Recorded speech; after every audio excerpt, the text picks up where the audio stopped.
So why don't we talk a little bit about Arabia?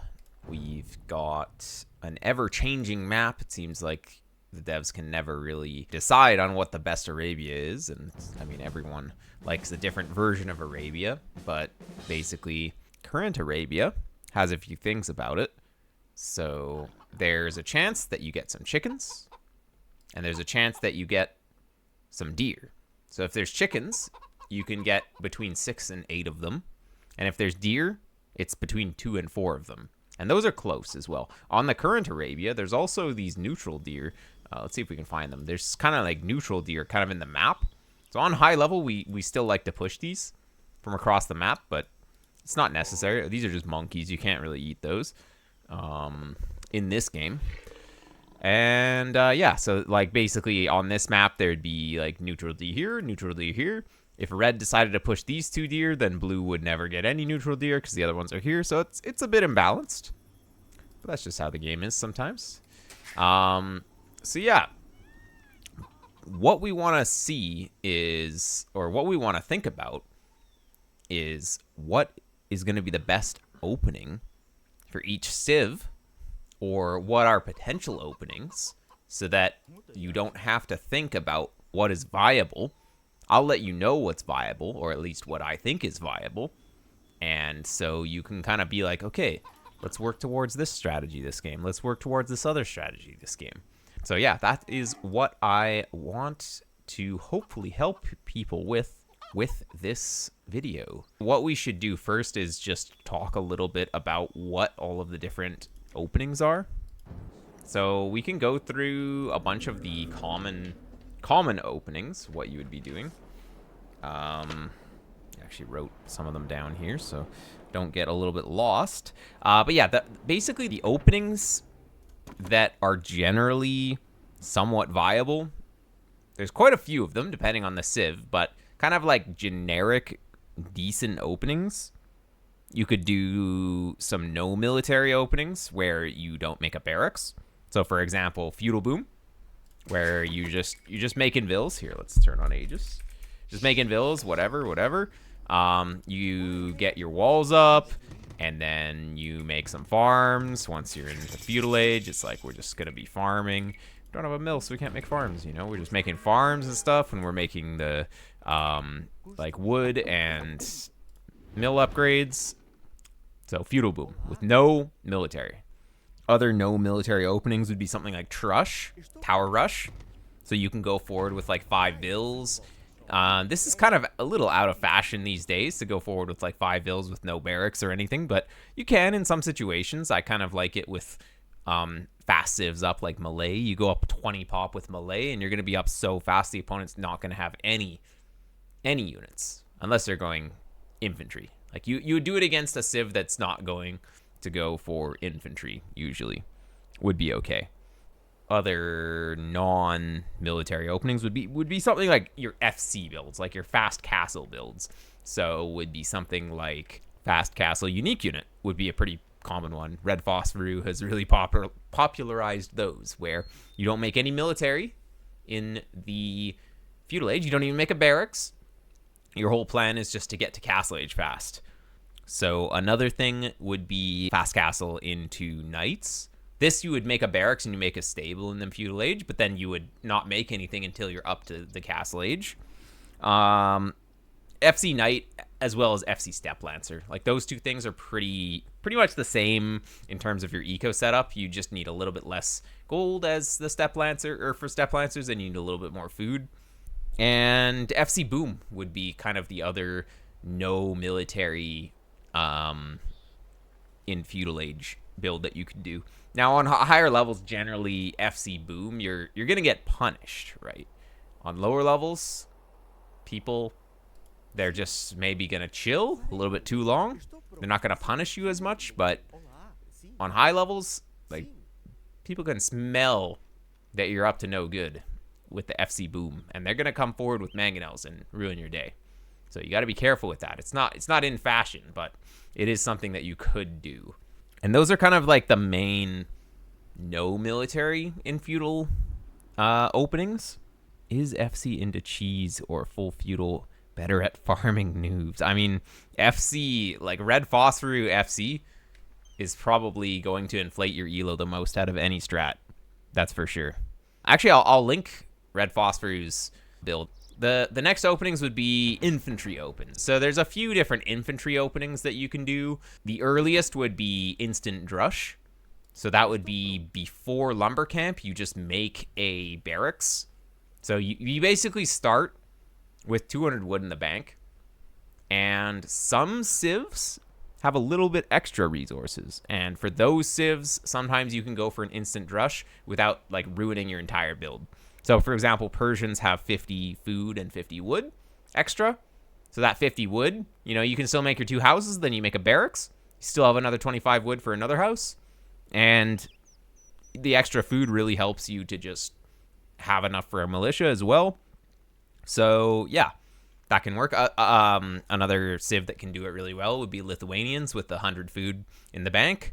You have to collect a little bit of stragglers to get enough wood to make houses and stuff. But yeah, for something like Persians, it's really easy to do that instant drush.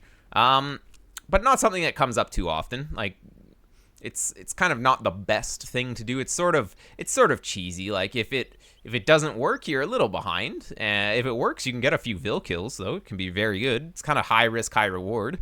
Or you can even say medium risk, high reward, depending. So I think it's actually a good strat. I do it from time to time, and it pays off. Sometimes it doesn't, but sometimes it does. Other kinds of infantry openings. So basically pre-mill drush would be the next one.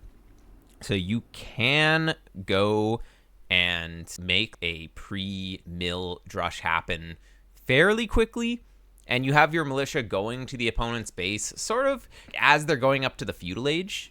That's when you hit with that. So you basically go lumber camp with your first 100 wood that you have. You have it in the bank. And then once you have 175 wood, then you make the barracks. Then you make like 2-3 militia. And then you go forward with your scout and try and do damage. This pre-mill drush, it hits a bit faster than, well, later stuff, obviously. But it's still kind of slow on high level. Like, people are usually up really fast these days. So it's fallen a little bit out of fashion. But the idea is that you can deny your opponent's walls.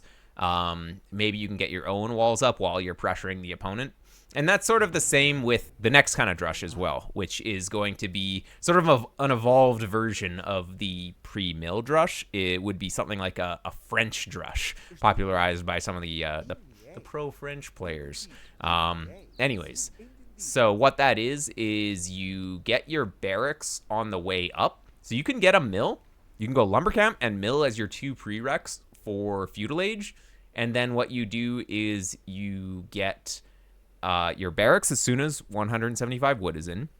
You make a couple militias on the way up. So you don't intend to go men-at-arms. You just make a few militia on the way up, and you just try and cause chaos with your scout cav and 2 militia. That can be very good. So just like a couple militia and a scout cav. Like, you imagine this. Your opponent's got, I don't know, like they're trying to wall or something, and you have this. You're gonna kill that Vil, right? Like, that's easy pickings. But if you just have your scout, like say that these guys aren't here, you take this fight. The opponent has his own scout too, right? So like, you're not gonna kill his Vil if his scout is protecting the villager. So these 2 guys kind of guarantee you, with good micro, to actually pick off those walling Vils. So you keep your opponent open with this, which can be very good. And then you follow it up with something like archers or whatever. It's usually pretty good. And yeah, so that's it for the militia openings. Next would be something like a men-at-arms opening. So you can go for, the most common is 3 men-at-arms. So you make 3 militia on the way up, and then you upgrade them to men-at-arms, and then you do as much damage as you want, or as you can. And usually what you want to do is sort of hit their mill, or hit their lumber camp, or hit their gold. Like, those are the 3 targets that you usually like to do, or hit. And you got to have your scout too.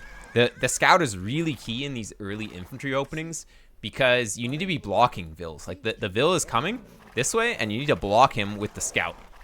You go back and forth like this, while the men-at-arms are kind of like coming from behind. Like, this guy's going this way, these guys are going this way, and like this guy blocks, and then the men-at-arms, you know, get on top of him and kill him. That's the idea. So the scout is not really there to do damage.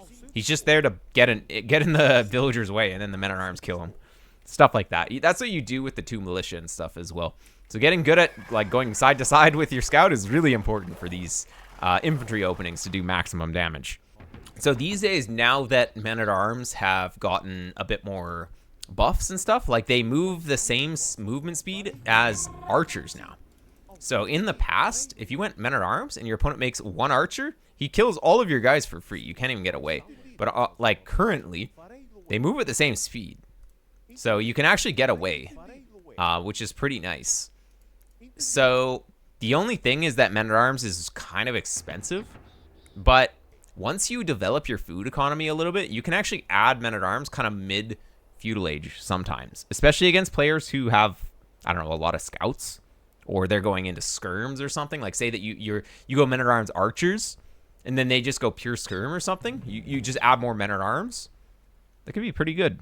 You want to be careful about getting up to the castle age too late when you add a bunch more men-at-arms, but you can sometimes do that. It's not necessarily really like the opening. That's more of an adaptation to your opening, but just saying, it's pretty good. Of course, Eagle Warrior or Eagle Scout is only really available to 3 civs: Aztecs, Maya, and Inca. And yeah, I mean, Aztecs can sometimes do them. Like, they're really limited by their train time in the feudal age. Like, they train in 50 seconds in the feudal age here. So, Aztecs, they create military units faster, so sometimes they can make it work. Generally not really a unit that you just have as your opening, though. It's usually, with those civs, it's usually something like archers, or men-at-arms archers is kind of a good play with them. In terms of the spearman, there's not the only opening that really includes spearman. You would do it with your feudal boom. If your opponent goes scouts, maybe you can't quite get your walls down. Instead of feudal booming with full walls, you know, you'd add maybe a racks and add some spears. Can be pretty good. Work towards walls that way. Like, if you can't get your walls down really fast with feudal boom, sometimes you have to add that barracks, make some spearmen to protect your walling bills, and then you get your walls up later. But if you have a couple of spearmen running around, if the opponent goes scouts, then you're going to protect your walling bills. It's going to be really good. But other than that, actual aggressive openings with spearmen, skirm spear forward. So basically what you would do for skirm spear forward is you can get the barracks at home, but you would want to have your archery range forward. So you'd have your starting scout, you'd maybe have like a couple of vills forward, and then you'd be making spears from home. So you have a few spears by the time that your range is up. Instantly you have the forward range though, and then you'd be starting to make skirms from forward. So you can kind of harass with like a little force like this initially. And if you imagine, like, you have this little force here on his berries, it's going to be so annoying. Like, the opponent's going to attack you, and then you run away, and then he goes back to berries, and then you just go back in and you attack. You're just kind of trying to be annoying, and you're doing like 1 damage at a time with everything, but eventually he's going to have some weak vills, and then eventually the scout just comes in, and this guy actually does some pretty good damage, and he comes in and picks off those weak vills, stuff like that. And then you have just a bunch of skirms just being trained. They're doing 1 damage per hit, but you know, once you get a good number, once you get like 10 of them, that's only 4-shotting the vills. Like, vills have they have 40 HP with the loom. You're just doing 1 damage per hit, and you know, you kind of 4-shot with 10, and they start to do a lot of damage, even against scouts. Like, say that you have like 12 of these guys, you're 4-shotting the scouts now, and so it gets to be very hard to deal with that big skirm mass. So that's another thing that some civs are better than others with, but skirm spear forward is definitely a thing that you can think about. Something like Koreans with the cheaper wood cost, Byzantines with just cheaper trash units. Even Huns are good at it because they don't have to make houses. So you actually save around 40 wood per house, because houses are 25 wood, and then the actual vill build time, the 25-second build time, the villager could be collecting like 15 wood in that time. So yeah, Lithuanians is another pretty good one. Yep, with the extra movement speed. Lithuanian starts with the 100 extra food, but other than that, they don't really have any other eco bonus. So it's still a little hard to afford, but you can do it. If you're good with micro, those faster moving skirms can be very good. Dravidians with the faster attack speed is pretty good as well. And they get a 200 wood bonus once they're up. So, yep, exactly. Any civ that has kind of a good skirmisher bonus or a good eco bonus is usually pretty okay. And then the spears are just there to just tank damage. Obviously, skirmisher's greatest enemy is scouts, so they're also there to prevent scouts from being a problem. And then the skirms are really the units that do the real work. Initially, you've got this little army of a couple of spears, a couple of vills, and a scout, and then you're adding these guys one by one. But then eventually it's mostly just skirms. Like, you add enough spears until you're safe, and then you don't add more. Like, if I have 4 spears, it's going to be enough. Like, I might still add a few more, but skirms are really the star of the show here. Like, that's what you want. And, of course, if you have vills forward, you can make towers as well. Like, initially you have enough for 1 tower, but you can mine stone eventually, and you can actually take some territory with the towers, especially because skirm spear, the one thing that they're weak to is walls. Like, they can't really break walls. So if you have a tower, you can range like 8 or 9 range behind the tower, and you're going to be able to slowly kill the wall without the villagers walling as much behind. So it can be very important. Yeah, so that's it for like the barracks openings. For generic. Of course, there's non-generic things like Flemish militia for Burgundians and stuff, but we'll get to that later. For archery range openings, so we've got archers. It's going to be kind of more defensive, because if you think about it, like, if you make the archery range on up, and then you start making archers, these things take 35 seconds to train. So basically, what that means is that you're not going to have a single archer until 50 seconds to build. With 2 vills, it's like 40 seconds. So around 40 seconds, you can say 35 seconds, like, you know, over a minute until you have your first archer out. Whereas if, say that you open scouts, you're usually up like 1 vill earlier, you can say, with scouts. Scouts train in 30 seconds instead of 35. So, and since you start with a scout, you can get like 2 scouts out by the time that you're just still creating the first archer. There's 2 scouts running around. So say that one player opens scouts, he's going to have the advantage timing wise, whereas the archer player is going to be a little bit later. So usually the archer player has to add some spears with their archer opening against scouts, because you just don't have that archer mass early enough. There's too many scouts out early. So yeah, there are things to look out for with the archer opening, but this is sort of a generic opening.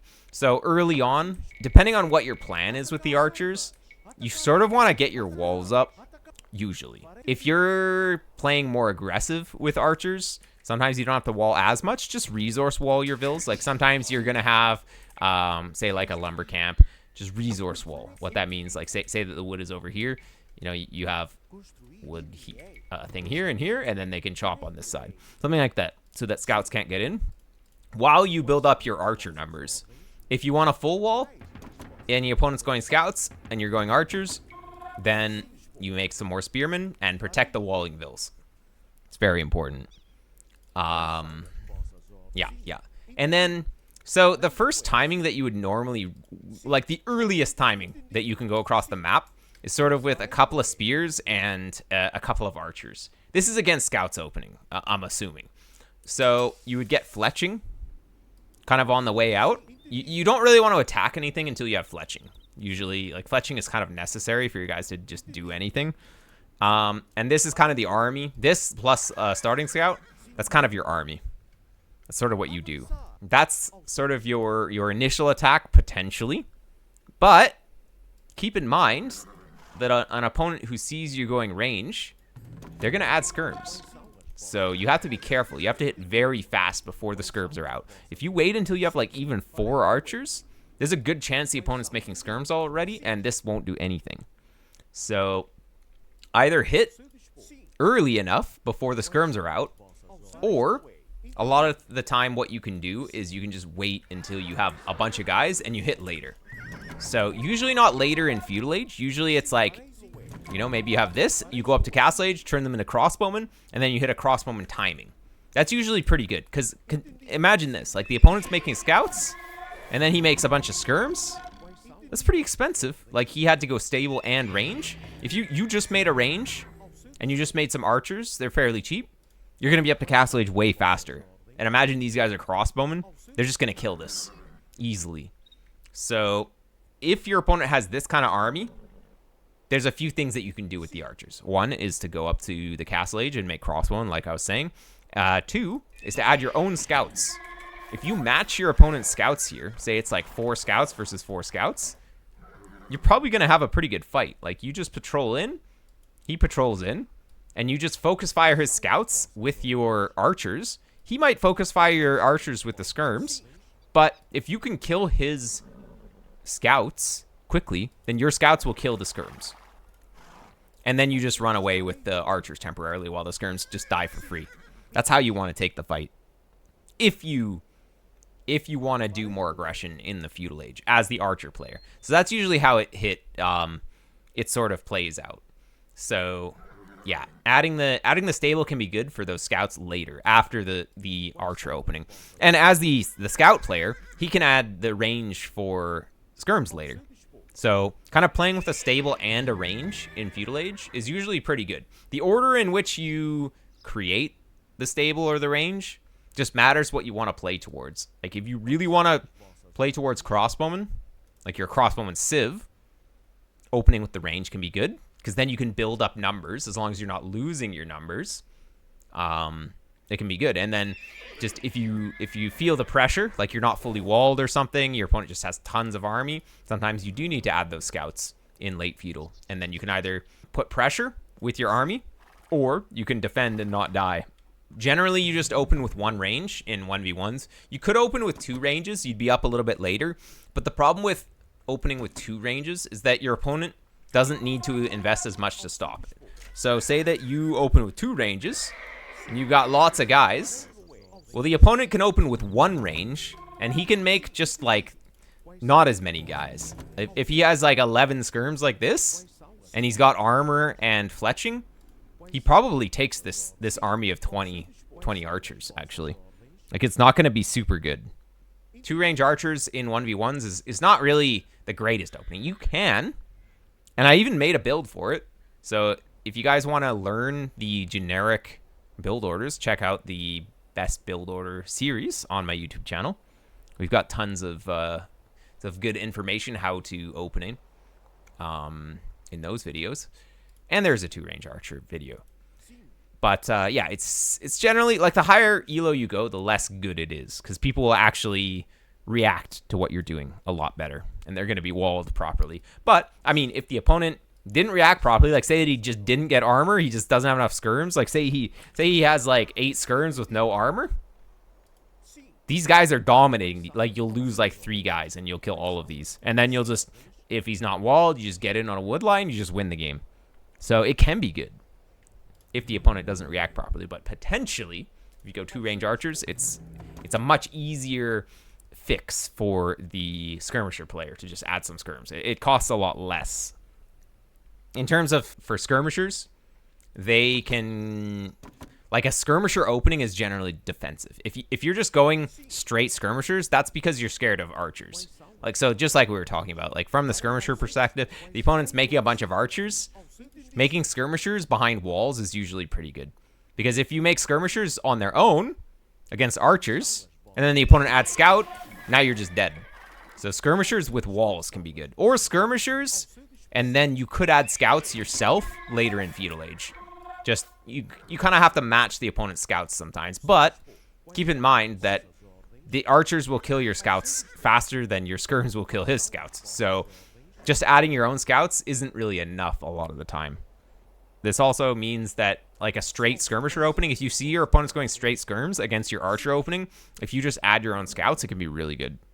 It makes the skirmisher player just in a very awkward situation, Because, I mean, if he goes for, like, even unlimited spears, right?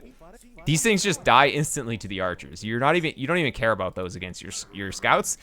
So, these things die so quickly.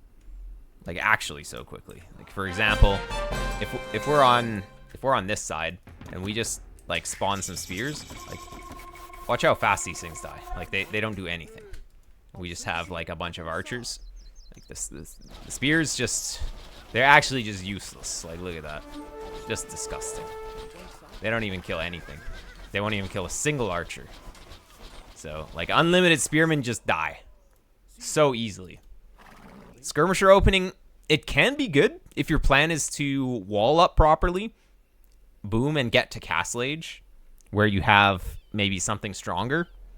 Like, you could get up and make knights. You could get up, even Elite Skirm is a pretty good unit. But you can still add scouts in a pinch if you need to as the skirm player.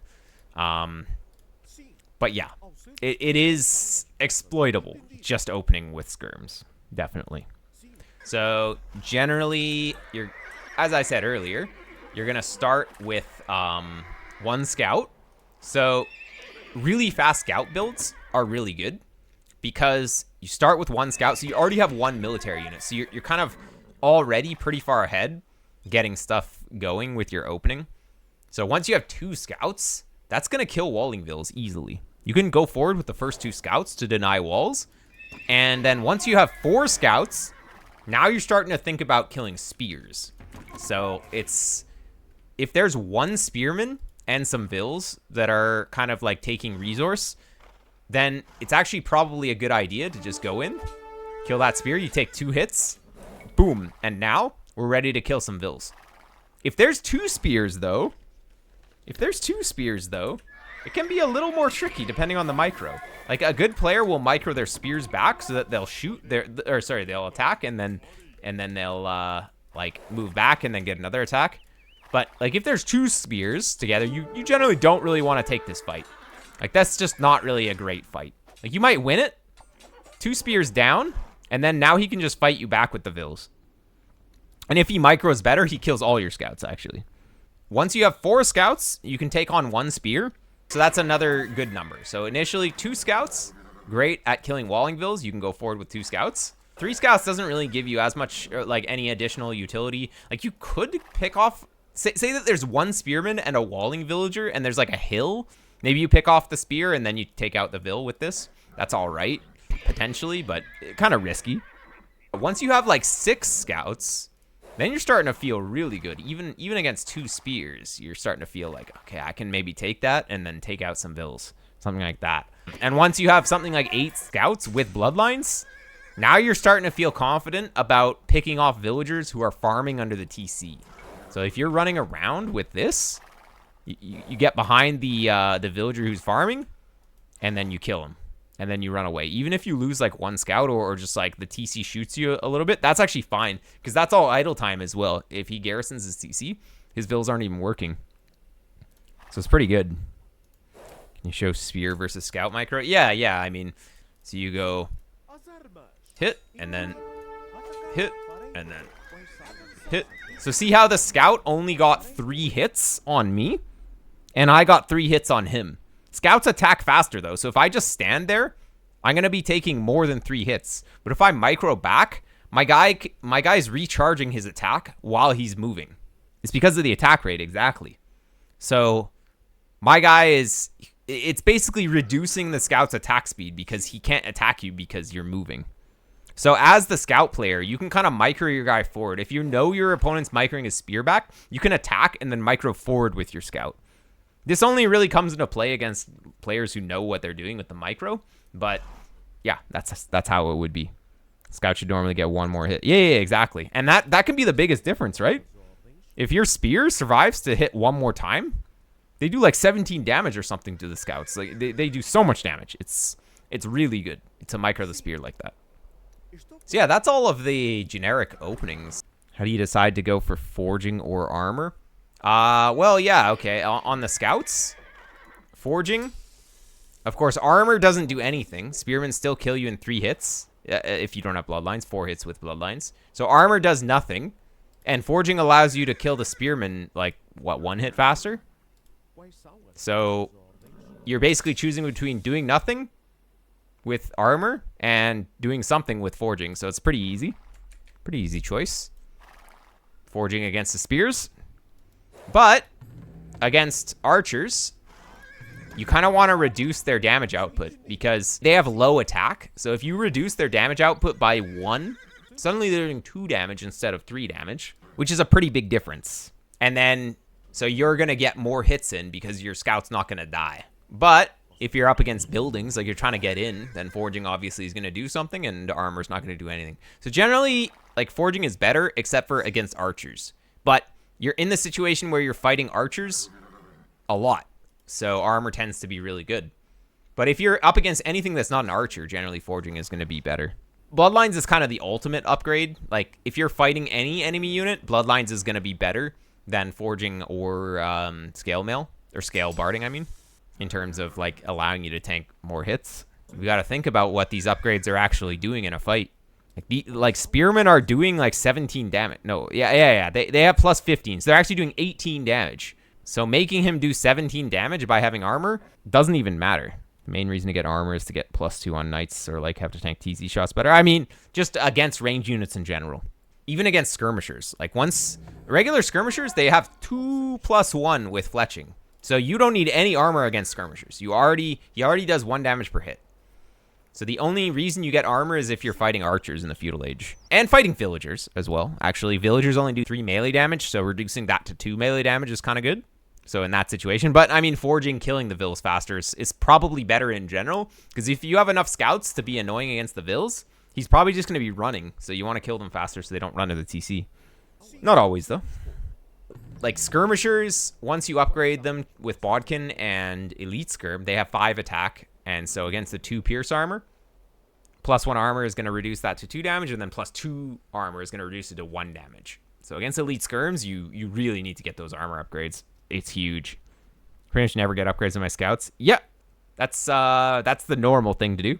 Generally, you don't want to be upgrading your scouts in feudal age, but if it's an extended feudal age, then sometimes it's good.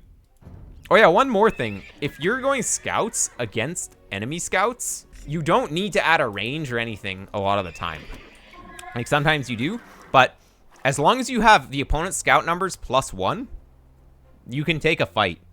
And the ultimate unit in the feudal age eventually is scouts. So if you get fully upgraded scouts and you get a big ball of them, no other feudal army is going to kill this. Nothing. Say that he has the only counter, which is a bunch of spears. Man, you make like 4 archers, or you just are behind walls and you just crush this. Like with just like 4 archers. These guys will probably still die to the spears, because there's like 12 spears, but let's see, with no micro. Literally 4 archers. How well can they do against 12 spears? Remember, this is 0 micro. This is, I'm not even touching them. Like, they killed basically half of them. They actually killed half the spears. There were 12 spears there versus 4 archers. So, like, and that's just not really a thing, making that many spears. If the opponent has that many spears, I mean, why are you still making scouts, for 1? And 2, yeah, it's just not really doing anything. Like, just don't attack into that, basically. And it's fine. He can't really kill vills with this. If you're walled, and he can't run under the TC, they don't do anything. Does scout armor affect number of hits to kill scouts in feudal ever? I mean, yeah, it does. Generally, more scouts is better than upgrades, though. Like, once you have a bunch of guys, then you just get upgrades regardless. Just having more scouts is usually the play for a while. If you have a bunch of scouts and you have, here, this is 14 versus 14 with upgrades and without. Like, obviously without is going to get owned here.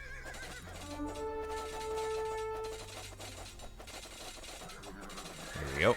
How owned do they get, though? Pretty owned. You can see upgrades kind of can make a difference. Somehow I lose 0 units. Because scouts, just not super good when you don't have upgrades, once you have enough. So there is a critical mass where it's better to have more. But if we account for upgrades, So how much did I spend on these upgrades? 14. It was 14. Like, this is a pretty good number to actually have upgrades if you're gonna go this many. So basically it's 300 for the blacksmith techs and 250 for bloodlines. So what is that? An extra 550?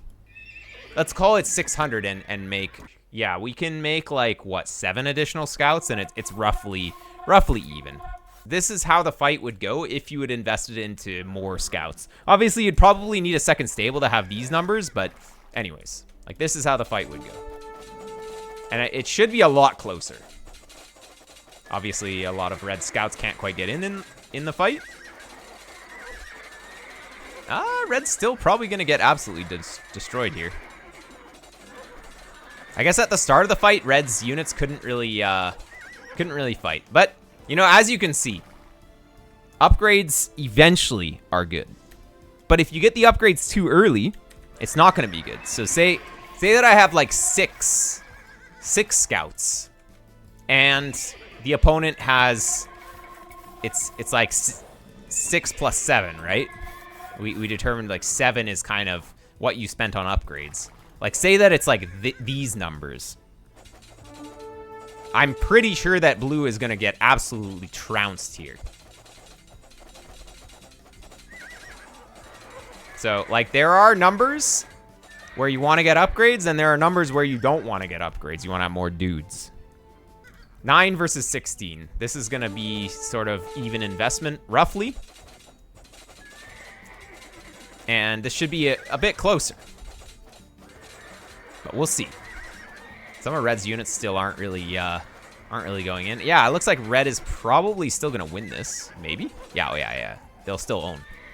So, even once you have 9 scouts, it's still better to just keep scout production instead of going for upgrades. Okay, well, next up is with 12, or 10. 10 versus 17. And this one should be pretty close, right? Add a spear. Do very little when you have this many scouts. Yeah, exactly. And you can always just run from it. Just don't take a fight against the spear.